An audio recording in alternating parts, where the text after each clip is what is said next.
Oh, hey guys. I'm here at the Goff building, downtown Clarksburg.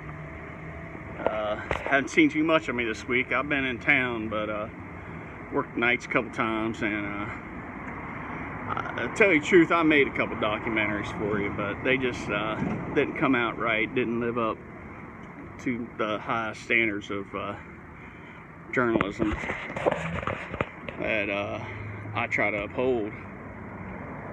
So back to this Goff building. You know, you can see it's a pretty tall building here. I'm on the courthouse square. Give you a quick look around. This building foundation was laid about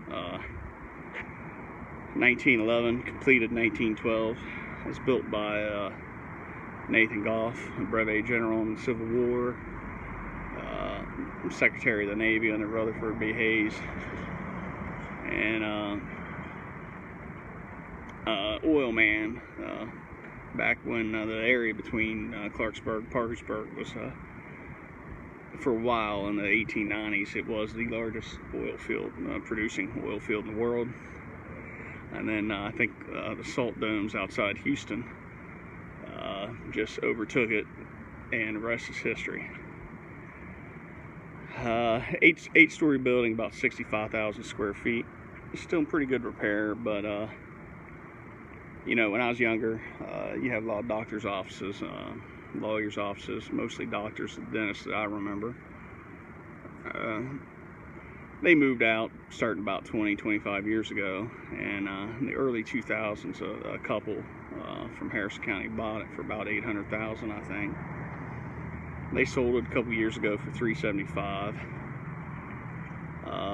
and then the company in St. Louis that bought it for $375,000 turned around and sold it for $80,000 to Lane Pipeline, or Lane Realty. The Lane family bought it.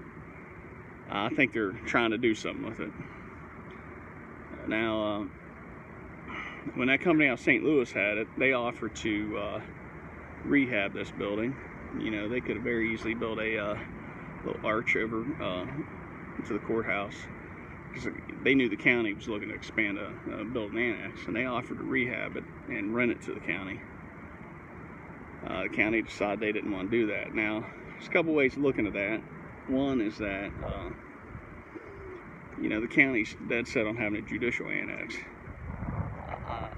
with, you know, holding cells and all that. And I have to ask why, given the fact there's an empty jail right behind us.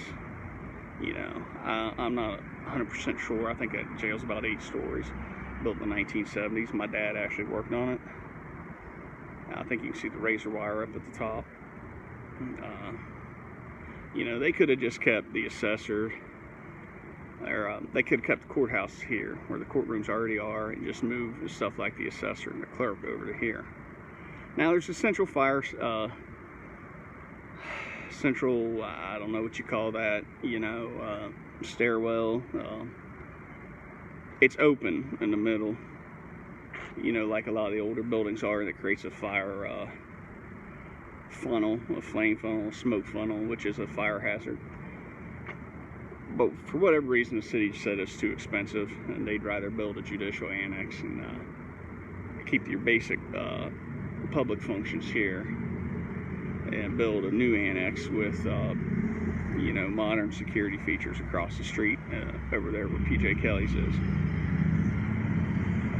And, you know, maybe they're right in doing that. They had to tear down 3 or 4 buildings, and I have a feeling they'll end up tearing another one down to get that, spend a few $1 million.